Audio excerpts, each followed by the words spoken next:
तो जुल्करनैन मैं ये बिलीव करता हूँ कि इंटर डायमेंशनल ट्रैवल उन्होंने किया है, और वो जिस कौम से जाके मिले हैं वो कौम कोई और मखलूक थी। और फिर जिस तरह याजूज माजूज को तीसरी जगह इन्होंने जाके बंद किया है कॉपर और आयरन के मिक्सचर से, क्योंकि कॉपर और आयरन हर फिजिक्स के बंदे को पता है, ट्रांसफार्मर में आयरन कोर होता है और कॉपर वायरिंग होती है, जिसकी वजह से कौन सी एनर्जी पैदा होती है, इलेक्ट्रोमैग्नेटिक एनर्जी, उसी से इलेक्ट्रिसिटी आती है ना हम तक। एक और थ्योरी ये है कि कॉपर और आयरन को जब बर्न किया जाए तो कॉपर ऑक्साइड बनती है, जिसकी एक बहुत ज़बरदस्त लेयर होती है जो पोर्टल्स को बंद करती है, इलेक्ट्रोमैग्नेटिक एनर्जी को जाके बंद करती है। तो हो सकता है कि जुल्करनैन ने एक और डायमेंशन में याजूज माजूज को बंद कर दिया, इसीलिए वो नज़र नहीं आ रहे। एक सहाबी ने, आपको पता है, वो दीवार देखी है याजूज माजूज की।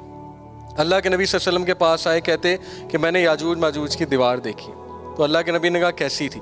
उन्होंने कहा जैसे ज़ेब्रा के स्ट्राइप्स नहीं होते, वाइट और ग्रे, इस तरह स्ट्राइप्स थे, डार्क रेड और मैरून टाइप स्ट्राइप्स थे। तो अल्लाह के नबी सल्लल्लाहु अलैहि वसल्लम ने कहा yes you have seen it, तूने वो देखी है। फिर एक कैलिफ थे, तफसीर इब्न कसीर में लिखा है, किसी और तफसीर में नहीं, उन कैलिफ का नाम मेरे जहन से कैलिफ वाकिल गालिबन, उनकी फौज 2 साल दीवार को ढूंढती रही और आखिरकार वहाँ पहुँच गई।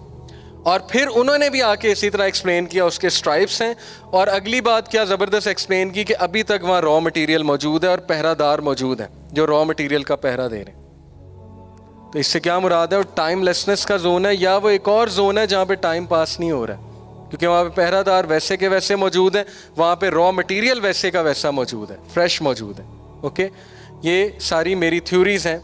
तो मैं ये समझता हूँ कि कुरान ने बहुत एडवांस बातें की हुई हैं, लेकिन अनफॉर्चुनेटली हमारी वहाँ थिंकिंग नहीं जा रही है। ओके, हम उस पर गौर नहीं कर रहे हैं। उसकी बहुत सी वजूहात हैं, लेकिन इंसान को अपने अकीदे की हिफाजत करनी चाहिए और इंसान को सेफ़ ओपिनियन रखना चाहिए। ठीक है, इसका मैं कायल हूँ।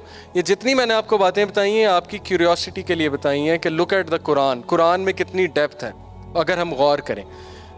पहला हमारा सेक्शन ख़त्म हो गया, दूसरा हमारा ज़रा स्पूकी सा ड्राउना सा सेक्शन आ रहा है, क्योंकि इसमें हम सीक्रेट सोसाइटीज़ की बात करने लगे। ओके,